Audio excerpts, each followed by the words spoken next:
Hi, and welcome back to a series on the future of financing freedom. Today we have a special treat.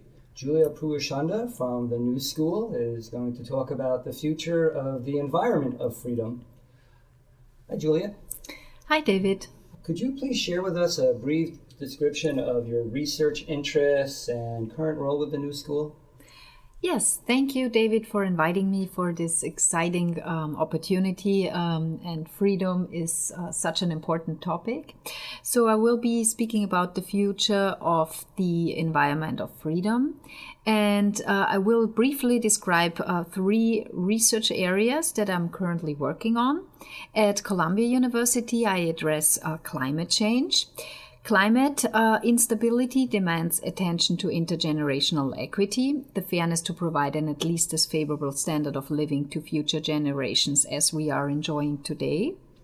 At Yale University, I currently research on the ongoing introduction of artificial intelligence, robotics, and big data insights into our contemporary society.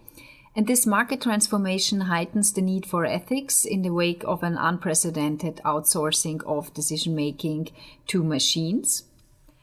And here at the New School, I spent my time in capturing discrimination of excellence, which is a novel idea to describe when people focus away from merits and push excellent outperformers down, when especially relative underperformers fear not being able to keep up with outperformance and start discriminating against excellence. And all these mentioned areas appear to hold novel and unprecedentedly described freedom challenges in our contemporary society. Okay, very interesting. So your work seems to suggest our economy deals with three interdependent environments, the natural, the technological, and the social. Could you please elaborate on this? Yes, so freedom really lies at the heart of human beings. It has been practiced ever since. It is a wish of humankind ever since. And it is at the core of human endeavors. Fundamental to freedom is that it is a motor of motivation and a driver of striving.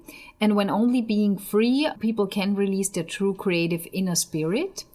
But freedom, as you just mentioned, has many facets and faces. And research on freedom can enlighten different domains, as you said, the natural, the technology side, and the social. And in the environmental domain, I especially connect with freedom on climate justice that can imbue freedom to live in a stable and favorable environment, not only for our generation, but also for the human to come in many different following generations. Regarding technological change, freedom can be infringed upon by new technology that can become a hegemony. But you can also set productive energy of humans free when you think about the amazing opportunity to have a market transition in everything repetitive that can be outsourced. But for that, we will need a human-machine compatibility.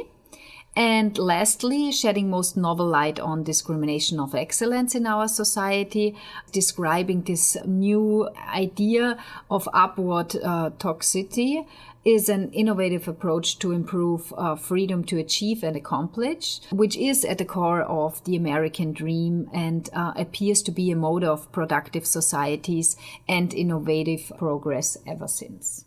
Okay. What exactly is climate justice? And how does it relate to economic freedom? Yes, I have set up a project on to enhance climate stability, and there I especially tackle the economic sides, but also freedom infringements that we may face in the light of climate change. So my Mapping Climate Justice project proposes a three-dimensional environmental justice attention and is focusing on sharing the economic benefits and the burdens of climate change in a right, just, and fair way around the globe.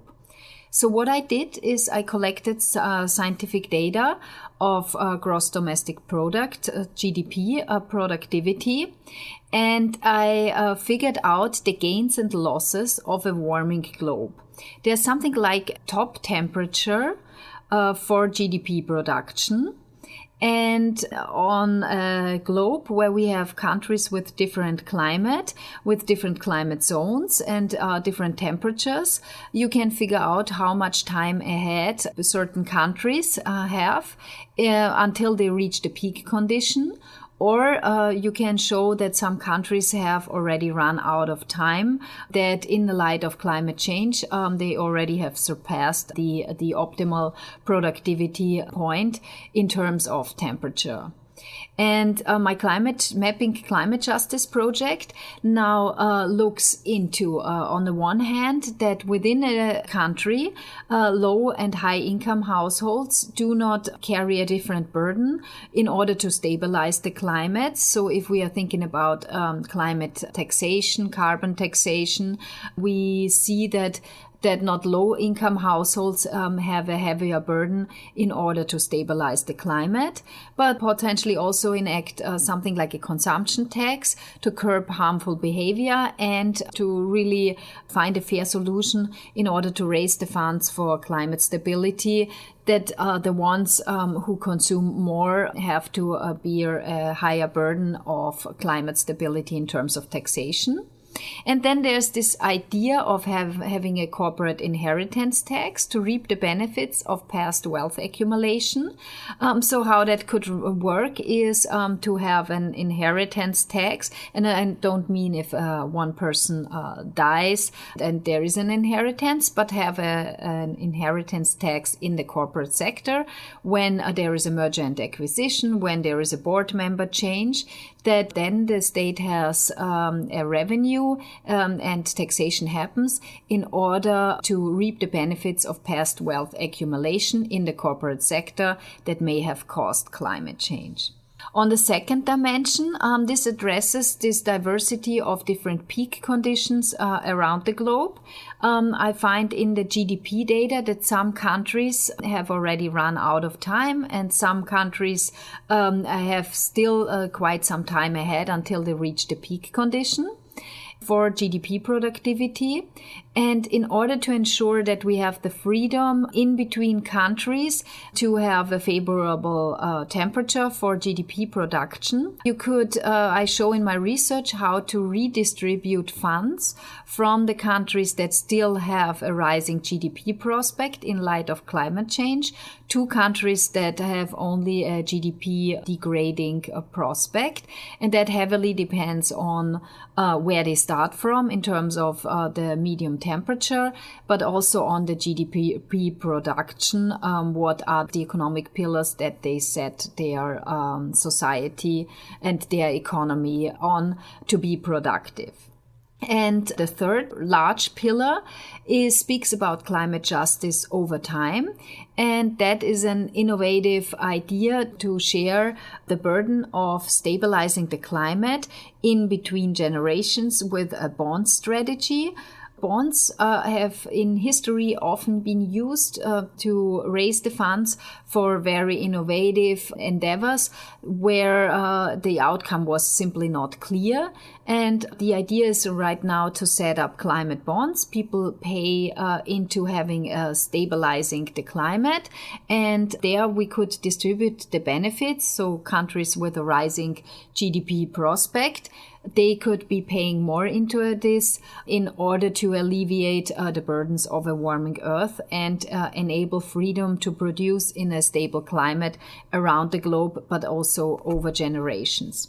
And all of this is kind of pegged to this idea of the climatorial imperative, which is set and based on Kant's categorical imperative that says that you should only cause an action or do an action that be willing to incur being done to you. And based on that, on this categorical imperative, we can say that countries, no matter where you are on the spectrum of climate change gains or losses, should align and should start sharing the benefits in order to offset the negative sides of climate change, in order to ensure freedom around the world for productivity in a favorable climate. Okay. Now, you were also talking about AI. Can you get into that a little bit more, and how critical is it to producing our future?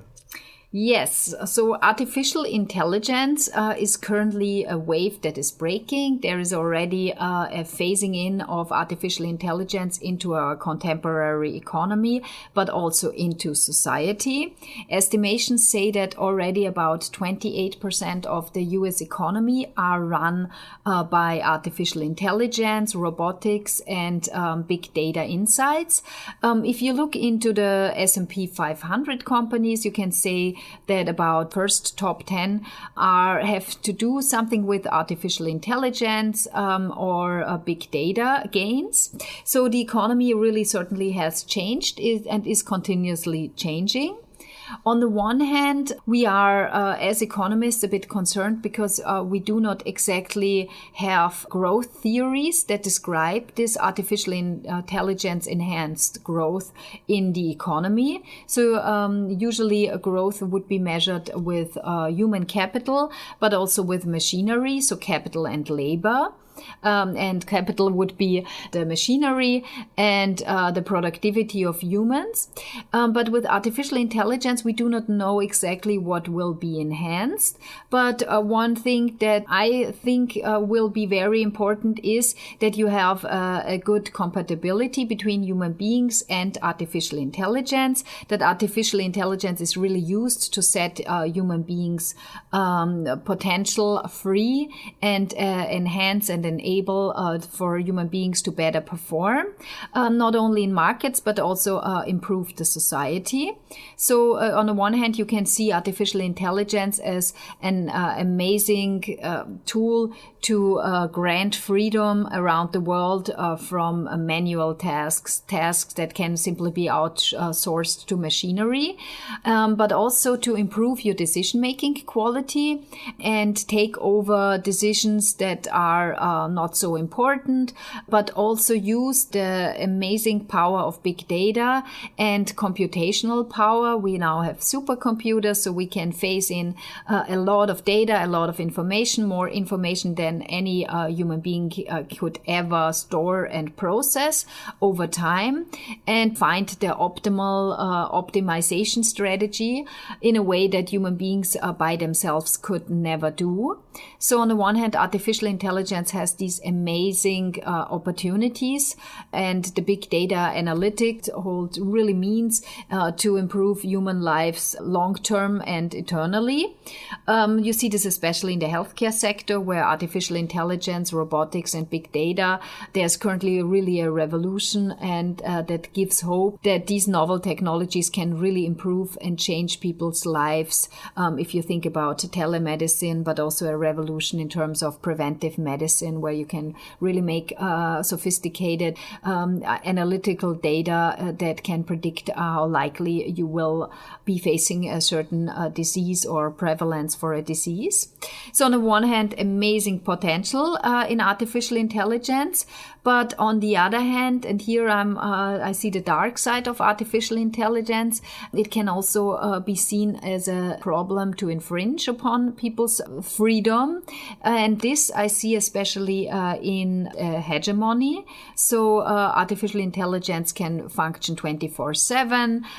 It has amazing computational power and data storage possibility that can simply outperform human beings in a way way and in a form that is really unprecedented. And what is really different from machinery that usually was disruptive, technology shocks, what is really different with artificial intelligence is this notion that we want to have it resembling human beings, and we want to create artificial intelligence to use to take over our decision making. So in the natural transitions, when you have better machinery or a better way to produce something, a faster or more efficient way, that hardly went along with a lot of outsourcing of decision making. But with this outsourcing of a decision making, you do see the problem that artificial intelligence could take over, and there's this fear of a hegemony of artificial intelligence simply outperforming human beings. And then with the big data revolution, there is another freedom infringement that people have kind of lost control over their data, and they are not good in foreseeing what can happen when they share information, because they do not know on the other end what kind of net of information exists already about them, and how this information can be stored a long time and can be dragged out and put into a prospect with other big data in order to derive inferences. And here the problem of freedom is that sharing information has become kind of dangerous if you think of the capacity of computers and big data to draw maps that can lead to discrimination, stratification, and that simply create new means of writing people off just by the mere fact where they live or how they consume or what kind of prevalence they might have. So just as an example, so especially in the healthcare sector, people are very protective. We would have the information in the US right now to have a map and show, like restaurants, all medical services around you. And we would have the data that we could show the price, the quality, the reviews of certain medical doctors, medical centers, hospitals. But the reason why this tool does not exist to this day is potentially on the one hand an economic reason, but more so there is this problem of privacy infringement and having then a cartography where people have what kind of disease, where they are have a prevalence, and that naturally leads to discrimination, stratification. So writing people off just because they live in an area where a certain disease might be more prevalent, where there is potentially a psychological propensity towards certain disorder or disease, and that can create problems for people, or could create problems for people, that you write them off, you don't give them a fair chance, puts people into silos from where they come from, stigmatization, discrimination, and all these issues that we already try to alleviate could be made worse in the age of big data. One of the strategies to alleviate this legal idea that people have a privacy and you should not lay open all the information about people. The problem becomes there that now the medical sector is collecting data on medication. I hear that Bluetooth is used in a test phase to really have a cartography of all like medical devices that are around, and if they become used, then the Bluetooth information would show what kind of medical device is used, and that's a way around having a cartography of where people are sick, but in the end you get the same information. One of the ways how you could alleviate this problem, having a map where you can that could lead to stigmatization and discrimination, would be if you start bundling information. So there's currently also this argument in the European Union to start a fifth trade freedom of data. And once you define freedom of data, then the single individual, the single citizen also has freedom to seek and a better legal protection to seek out and to stop discrimination that might be based on big data. But for that, first we would need the direct definition of a fifth trait freedom of data within the European Union. And from there, people will be quick that they also use the legal fist against corporations that reap benefits of big data to display information that might lead to stigmatization and discrimination. Now, you also talked about you've been talking about the discrimination of excellence. How does that impact social relationships and human development? Yes, this is my newest project and I'm very excited. But I do feel that there is a trend currently breaking on the idea that sometimes we discriminate against excellence. Discrimination is an unjust and prejudicial treatment of different categories of people or things. And there's long-standing ample evidence on discrimination. And we have very important legal abolishment, but also economic means to counterweight the negative impacts of discrimination and to societally alleviate the negative impacts of discrimination around the world. Yet to this day, there's hardly any description of discrimination against excellence. And what I mean by this is an unfair treatment of outperformers or people who just strive and accomplish more. And they get pushed down, but not based on merit-based information. They don't lose a competitive race in a fair way. People and the environment finding and focusing away from merits and going for economically inefficient strategies, such as arbitrary decision-making or putting down outperformers by competitive means that are simply not fair. And this kind of is an infringement of the freedom to strive and to develop. And this is at the core of the American dream, that you have this motivation, you have the right to be striving to advance and excel. And interestingly, although we all know about these values, these freedoms, the American dream is to this day vital and practiced and at the core of many discussions how to ensure and revitalize the American dream. And amazing ideas are out there how to enhance and improve the American dream, but hardly any theoretical ideas are put forward what happens when you discriminate against excellence. Legally, we currently have different battles. So the first legal actions have been taken against unfair admission standards. So students recently sued an Ivy League, saying that they are focusing away from merits and they undercount their test performance. But I also collect data on the social justice imperatives, on the socio-psychological motives, why this might happen. Empirically, you can also find in PhD studies, blog entries, can find beautiful information, how a pattern of outperformers being forced out of higher education institutions who then successfully continued in a higher ranked institution. I also collect data on different promotion criteria. I have macroeconomic analysis on industries that are more prone to breed discrimination. I really tie it to economic arguments.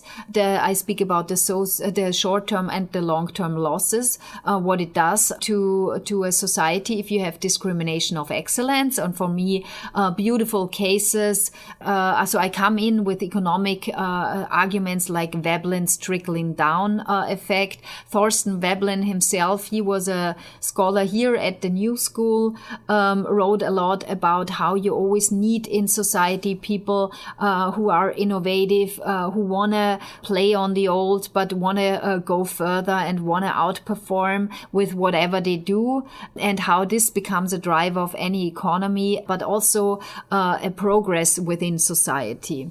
I use too big to fail arguments, but also for the very first time apply John Maynard Keynes' multiplier argument that you need growth that comes out of innovations, that comes out of excellence drivers in every society. And here I make a bold heterodox argument. So here I make this case that innovation really needs always drivers of change.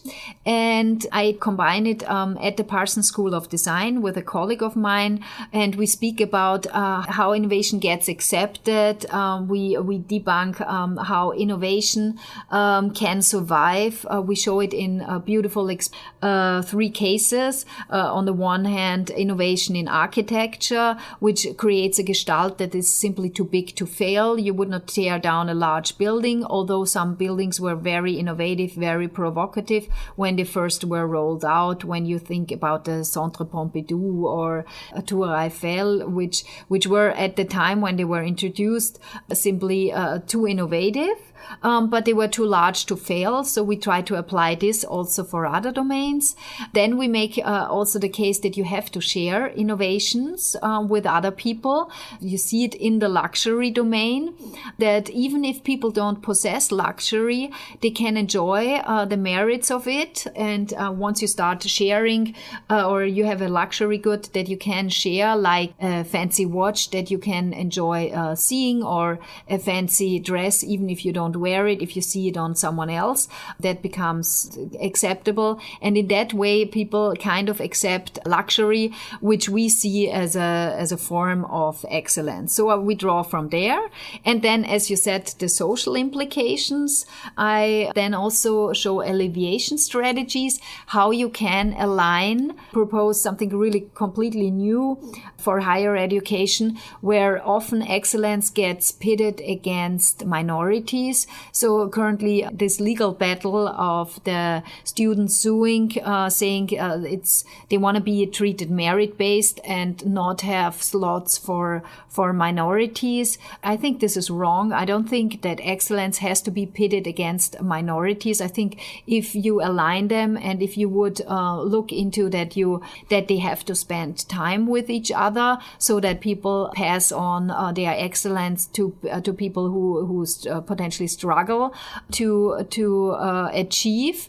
But these the minorities that might better in sensing discrimination and coping with discrimination, that they also teach excellence, how to cope with this. So this would be the more social impetus of that kind of research.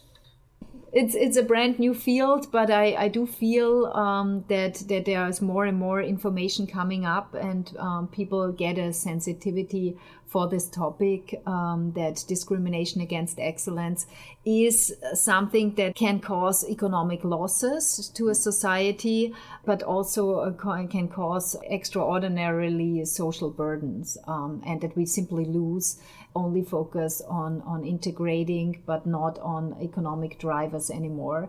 But also we lose if we ignore that we have to take in groups that are different, that potentially underperform on other measures. So, all of that kind of raises another question. In what ways do climate justice and AI and the discrimination of excellence reinforce or even interfere with each other? Could you elaborate on that? Yes. So although these are so different fields, on the one hand, we have the natural environment and we have technological change, but also discrimination of excellence that speaks more to a social domain. They are kind of somehow interrelated. So with artificial intelligence, I see a connection to climate change. Artificial intelligence will also include robotics, and robots are creatures that are human-like, if you see if they fall under the artificial intelligence pledge, but they can live 24/7 and they can outperform, they can function eternally. And that rings for me an important bell in the sustainability domain. And unfortunately, there's hardly any research out what artificial intelligence, what impact it will have on society, but also on environmental conditions. So for instance, the United Nations Sustainable Development Goals, when they were crafted, artificial intelligence was not so much on the radar. And feel free to correct me if I'm wrong, but from the Sustainable Development Goals that I've read, there was not once artificial intelligence mentioned in there. Problem because artificial intelligence, this wave, it has broke. We have the introduction of robotics already in society, and climate change as well. In the last decade, the climate has become hotter and hotter and hotter, and it has, estimations say we have about 10 years to really absorb climate out of the atmosphere or stop emitting so much until we reach irreversible lock-ins. So I think we have to connect these two dots.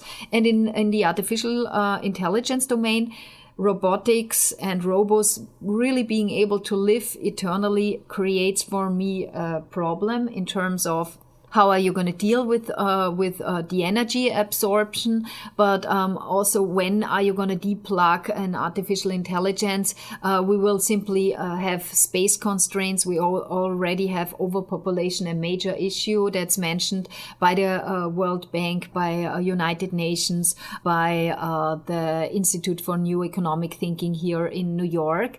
And then we create robots that can live eternally, can consume eternally, and can function eternally.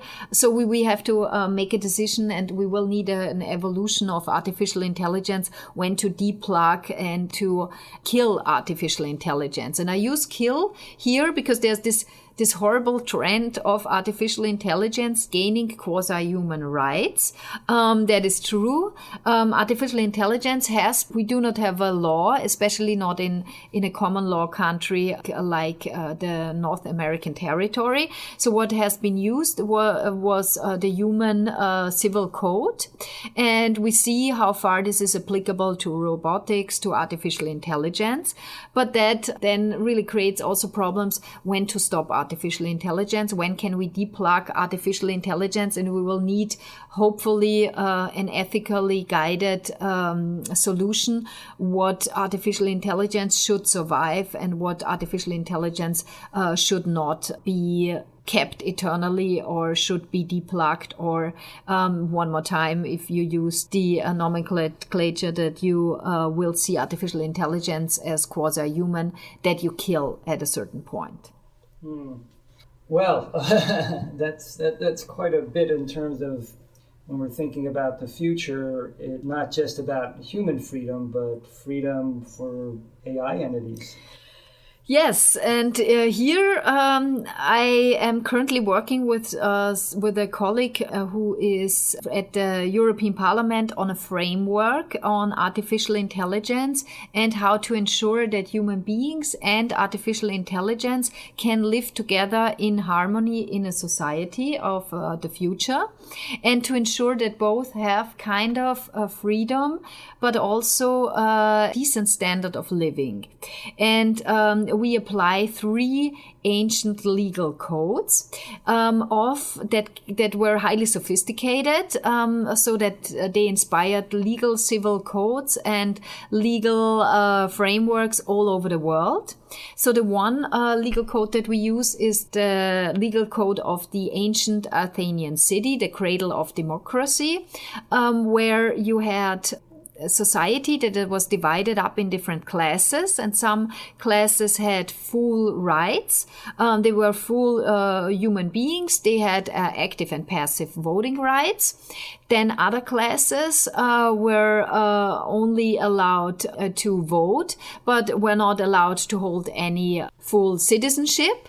And then they had slaves, which were considered not as humans, but as kind of machinery or as hard as it sounds, as animals.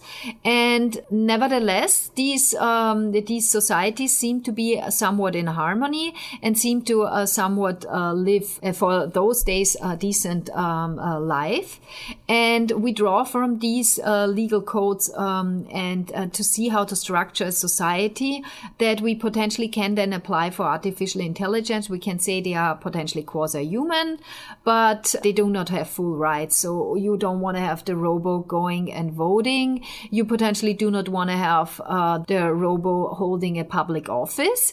But on the other hand, you do want to have certain social standards that you uphold, even towards machinery that resembles a human being. So you do not want to torture as artificial intelligence and a robo in order to maintain a decent standard of conduct in society. You do not want to have your children grow up and being bossy to Alexa. Studies like this have already shown that parents teach their children naturally decent behavior towards machines like Alexa, like a voice respondent Echo.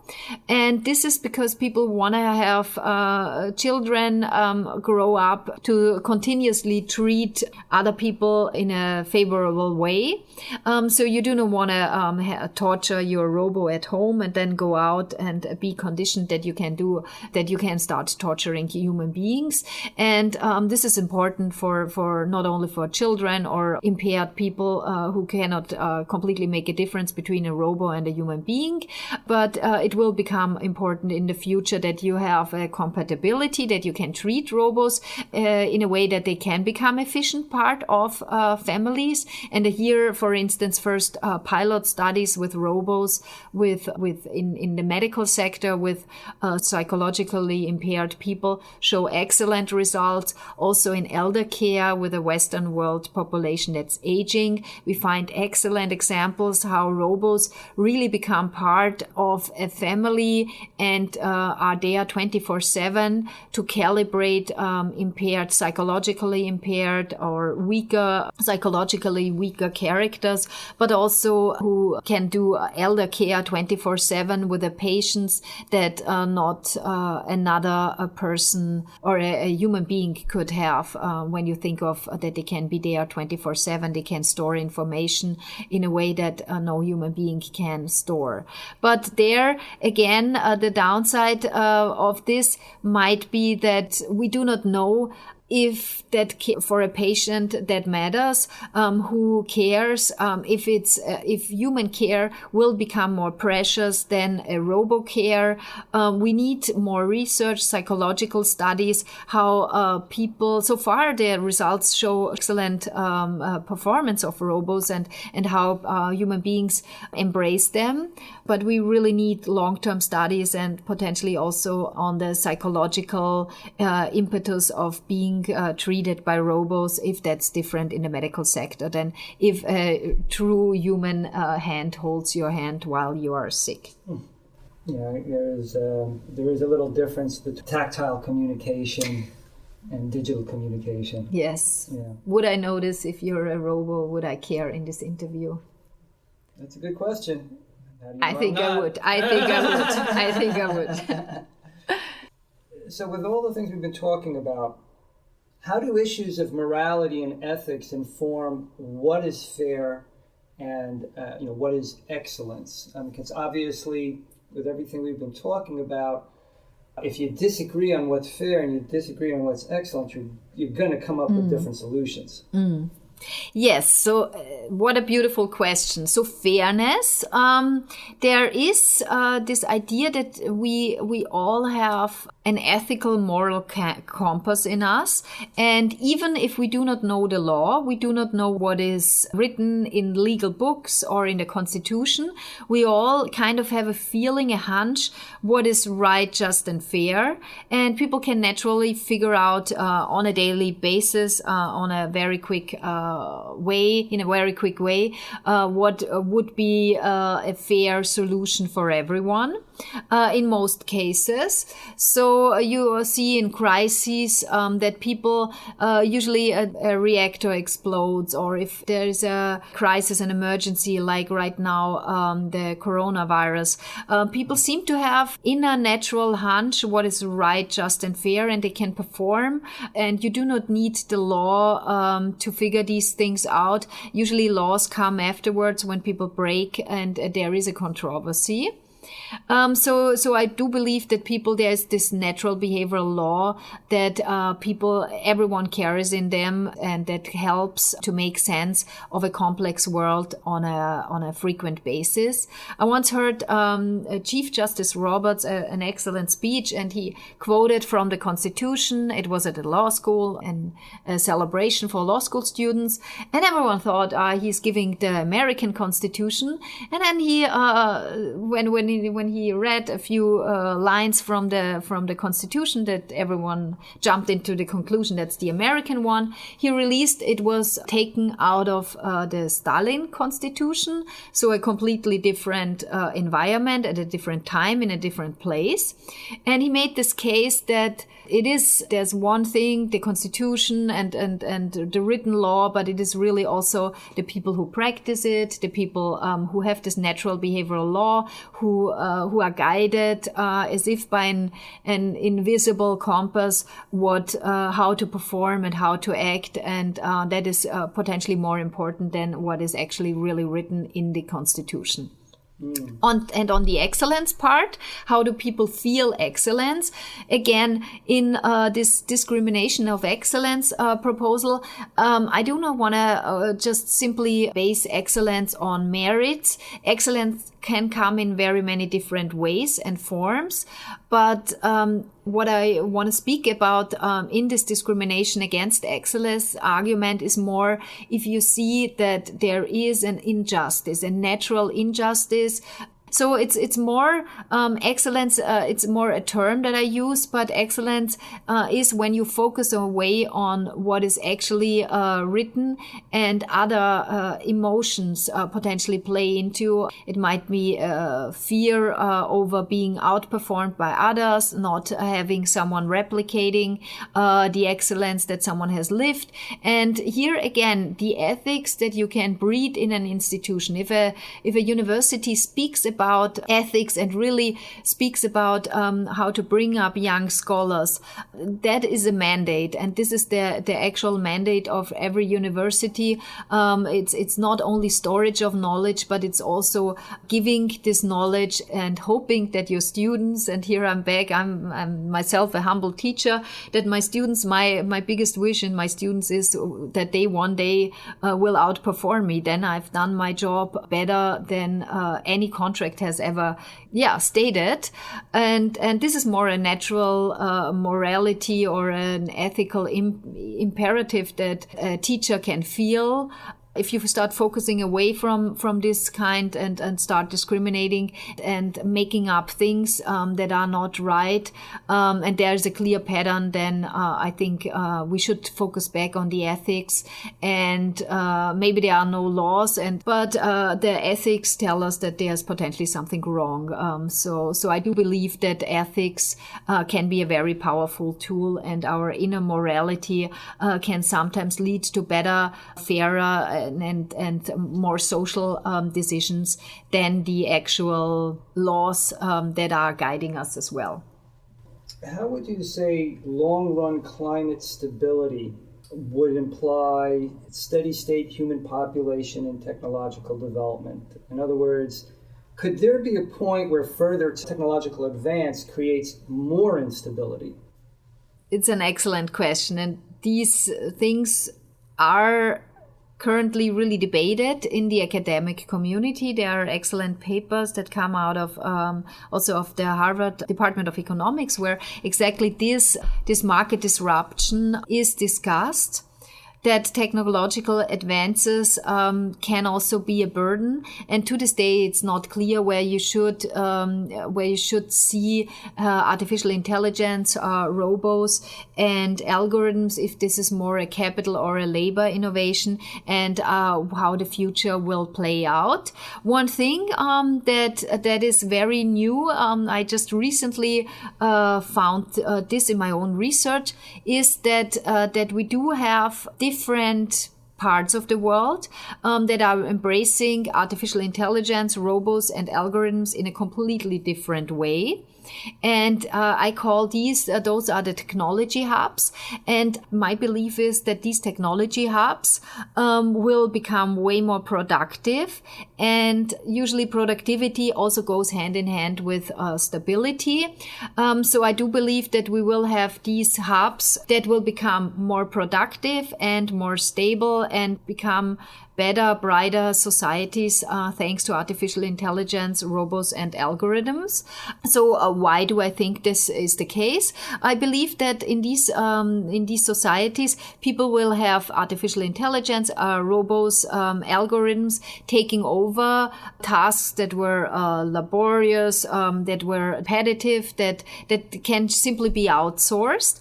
And if they start possessing robots, they can, and especially also with the 5G revolution, they will be more productive without having to work themselves. So just imagine you get up in the morning and while you have been sleeping or while you enjoyed for a breakfast, your robo that you possess has been working for someone else and your self-driving car has been cruising around all night long.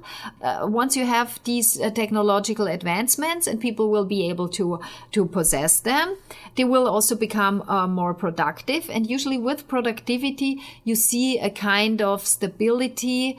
And what I find recently, I'm working at Yale University with a professor on artificial intelligence and corruption, which gives a lot of hope, is that artificial intelligence, these artificial intelligence hubs that we have around the world, which we measure based on global connectivity, they are directly related, so highly significantly, they are related to having a corruption-free society. We do not know if the one causes the other, so that when you don't have corruption, you start inventing artificial intelligence, or that you pass on your decision-making to artificial intelligence only in an area that you feel that corruption is not prone to. But at least we can say artificial intelligence, robotics, algorithms, they do not come out of the most corrupt places on earth, which is a very promising first finding. But from there, we will potentially go one step further and propose if we should not start thinking about artificial intelligence, how to create artificial intelligence in order to alleviate corruption. So just imagine some countries suffer from this natural resource curse, which means that they possess natural resources. They are rich on natural resources, but potentially the government is corrupt and just sells off the assets without any taxation or trickling down to the people. So we have examples in Africa, but we also have other examples also in Europe, in Central Asia, where you have countries that are very rich on natural resources, but the people are the poorest or on the globe. That potentially is due to corruption. And if we can we made this argument that artificial intelligence seems to come out of places that are not so corrupt. Maybe we should try to phase in artificial intelligence into areas that are highly corrupt and try to alleviate the tension there and have a different form of international development. So not just simply give money or have IMF conditionalities that we come in with our policies, but potentially also aid with artificial intelligence that can be completely corruption-free, that can be programmed externally, and that can be completely not susceptible to bribery or doesn't have any vices. Artificial intelligence is not going to sell off natural resources to build a large palace. So a lot of conflicts that are so ingrained in certain societies could potentially be alleviated if you have more artificial intelligence enhanced decision making. But we are, of course, quite far from that. But still, it helps that we see that artificial intelligence is kind of coming out of areas that are more ethical than other parts of the world, and where people believe that corruption is not the norm. So that gives hope, and more to come. This is brand new and work in progress. So before we finish up, are there any other issues or insights with which you'd like to complete? I mean, thank you so much for this amazing opportunity to speak about my research and also connect it and ground it in freedom.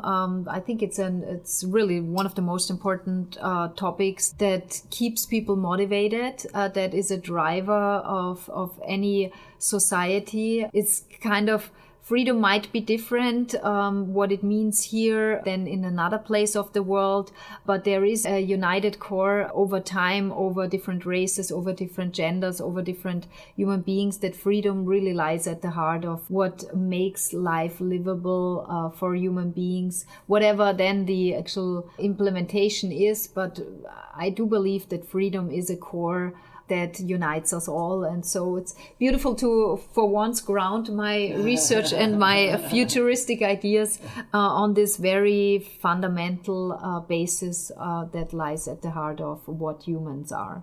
Excellent. Well, thank you. This was Julia Puaschunder from the New School talking about the future of the environment of freedom, and in particular climate change and AI and the discrimination of excellence. So thank you again. No, thank you, David. Thank you.